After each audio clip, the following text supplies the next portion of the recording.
कान खोलकर सुन लो, ये देश धर्मशाला नहीं है, यहाँ वही रहेगा जो ये देश में जन्मा है।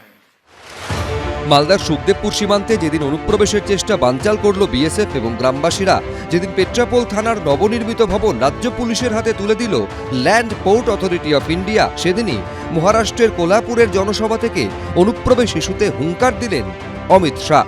তার মুখে শোনা গেল পশ্চিমবঙ্গের কথা। बंगाल की जनता ने हमें आशीर्वाद दिया है, बंगाल की जनता का ऋण नरेंद्र मोदी जी और भारतीय जनता पार्टी पर है।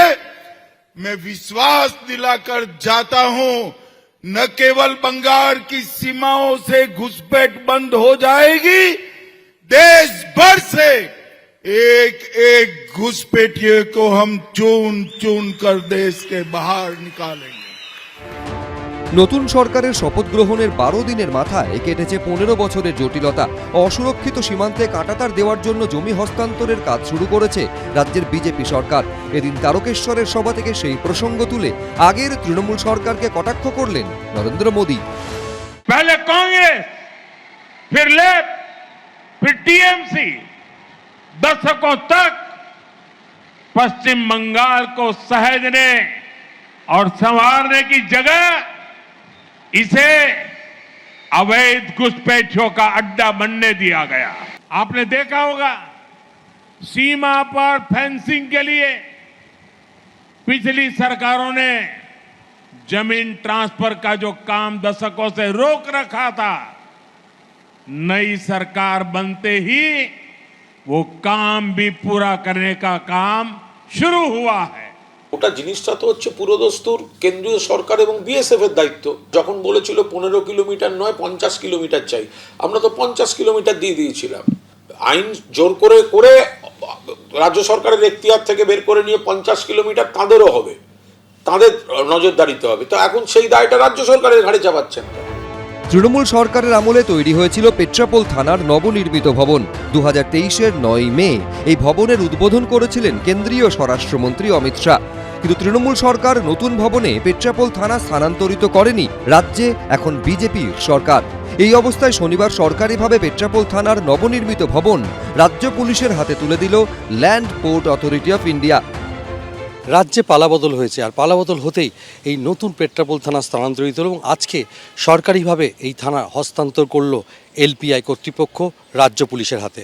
এই অনুষ্ঠানে অংশ নিয়ে অনুপ্রবেশ নিয়ে কড়া বার্তা দিলেন খাদ্যমন্ত্রীও। অনুপ্রবেশ বন্ধ হবে, 200% বন্ধ হবে। একটা পাখি আমরা প্রবেশ করতে দেবো না ভারতবর্ষে। কোনো অনুপ্রবেশকারীকে ভারতবর্ষে প্রবেশ করতে দেওয়া হবে না। পুলিশের কাজ করবে, কোনো রাজনীতিকরণ হবে না পুলিশে।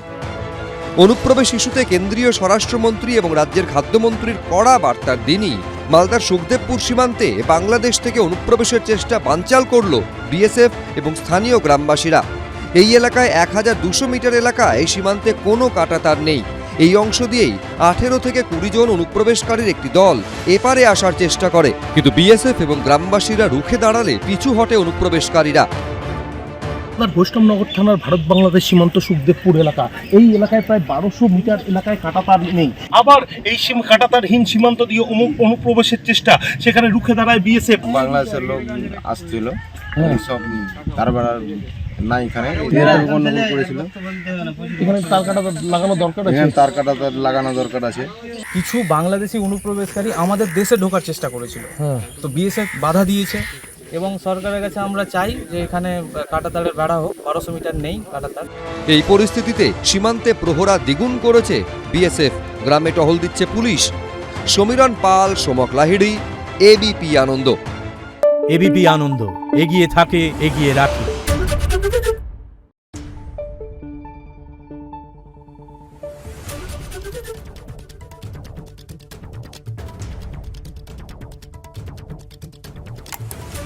Thank you.